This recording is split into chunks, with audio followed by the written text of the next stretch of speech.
Good evening, everyone. Welcome to Malvern Books. Thank you all so much for coming out tonight. We are super excited to be playing host to Walt Gragg and Giordano and to be celebrating the launch of Joe's second novel. Without further ado, I'm going to introduce our first reader tonight.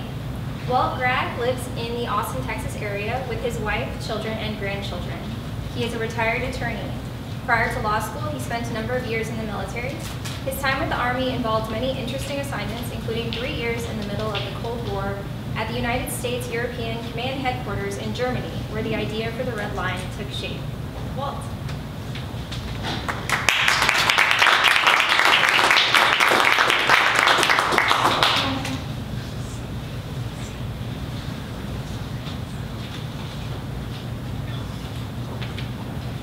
First thing, I'd like to thank Joe for inviting me and congratulate him on his release.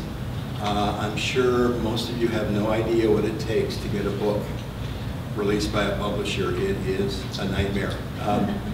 And we all live through it, and I kind of apologize, I'm losing my voice already. Today, this weekend, is the Writers League of Texas annual writers conference, where about 300 aspiring writers come in.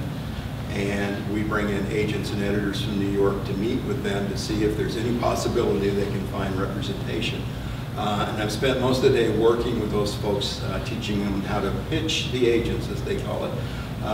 And I've got to do it again tomorrow. I'm teaching some classes tomorrow, and I'm doing the same thing at a huge conference in New York next week. So I apologize if I lose my voice. I may not read too much because, number one, I had cataract surgery 2 weeks ago, and I'm not sure how to see the pages. But I can't tell if I need the glasses or just try it. But number two, I said I'm kind of losing my voice. Before I start, I want to talk a little bit about the book.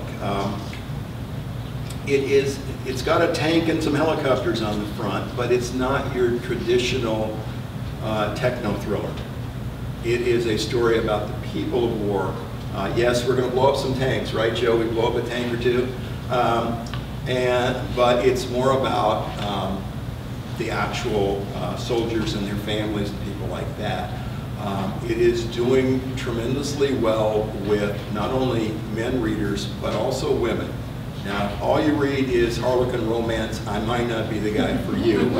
But if you like mysteries or thrillers or more along that line, you may very well enjoy this book. I was very lucky when I finally, after many years, got a publisher. I turned out to be not only a publisher, but the world's biggest publisher, Penguin Random House. They released the book under their Berkeley Books imprint. My editor is an absolute legend. He handles all the Tom Clancy books personally, a number of other huge writers, so I'm very, very lucky to have stumbled into his path and somehow found my way. I will tell you, the book's been out about 2 months now. It came out in early May. And I will tell you, it has gotten rave reviews. Now, that doesn't mean I haven't had a person or two go, I don't like this book, but because you always have those. But we kind of knew we had something special going, and Publishers Weekly, which is the industry's magazine, back in February reviewed the book, and they gave it the highest review possible, a review they reserve for 1 out of 100 books they review. In fact, they said it was the best book ever written in the military thriller subgenre. I don't know if that's true. I'm not sure I agree with them, but I wasn't going to argue. You want to say that, that's fine. And we've had a number of other really, really strong reviews, library journals, some newspapers, things of that nature. So we're doing quite well, and it's let me tell you a little bit about it. It is a World War III epic about a war between the United States and Russia that occurs after the Second Cold War collapses. So people are actually emailing me going, you're scaring me to death. A lot of the reviews are going, ripped out of tomorrow's headlines, so it's really, all right. It took me a long time to get it out there, but I think fate stepped in and decided this is when they wanted it to come out, with all that's going on with Russia and the entire world. I've done a number of radio interviews, and many times I'm asked, well, why didn't you write about North Korea?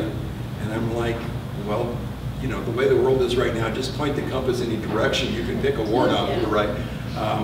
But these things actually take years to get out there. I actually sold this book to them in fall of 2014, and it didn't come out until May of 2017, which is normal.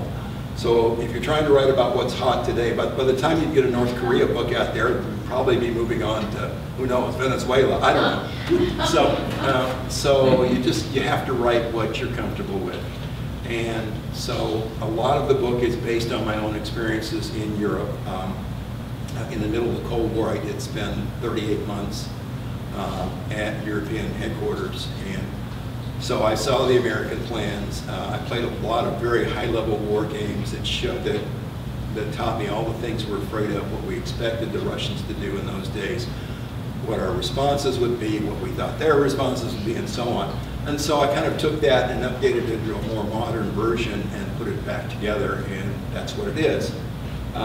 So I don't want to take too long. This is Joe's night, and I'm going to try to read a few pages, but not too many. So I said I'm going to see if I can do this with or without glasses. We'll see. So,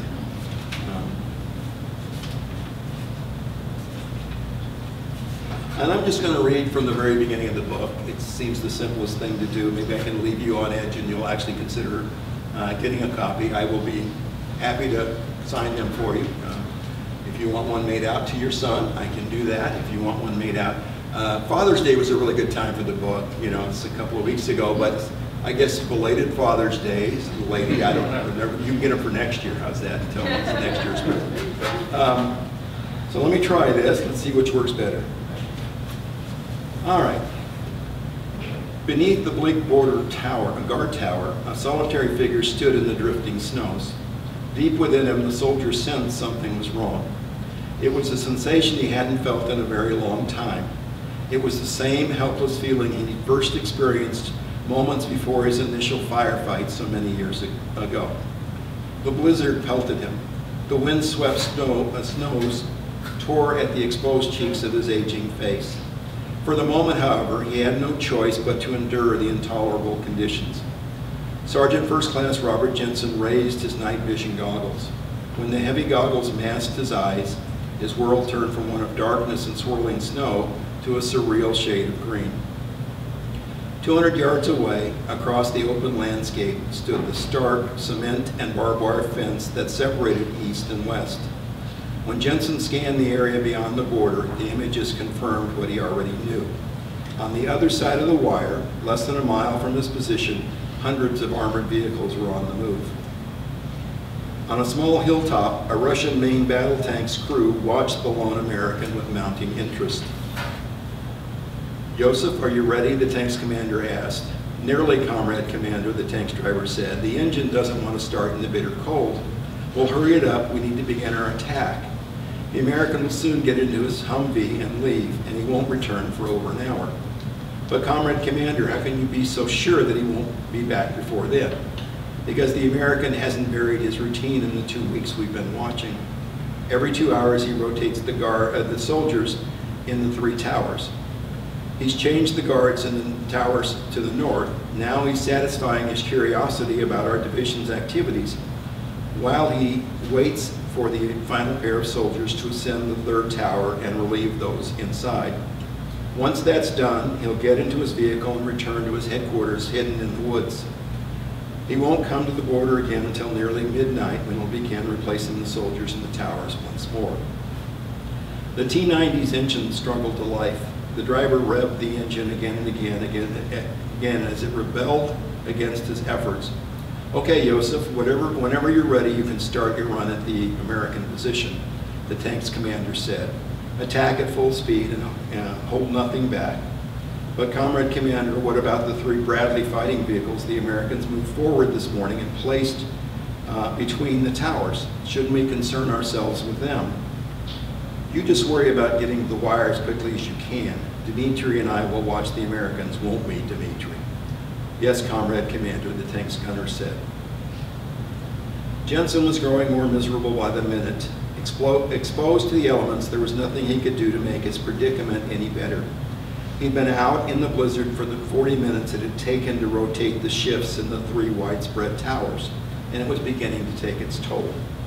Although squadron intelligence had reported that the unrelenting storm would end well before morning, it had yet to release its paralyzing grip. It was officially the worst blizzard to strike Europe in over 30 years. For 72 endless hours, the storm had been unceasing, slamming the center of the continent with gale-force winds and waist-deep snows. For the 4,500 men of the American 4th Cavalry Regiment, their month guarding the southern half of the German border was nearly over. In 3 days, the relief regiment would arrive. It would be none too soon for the exhausted cavalrymen.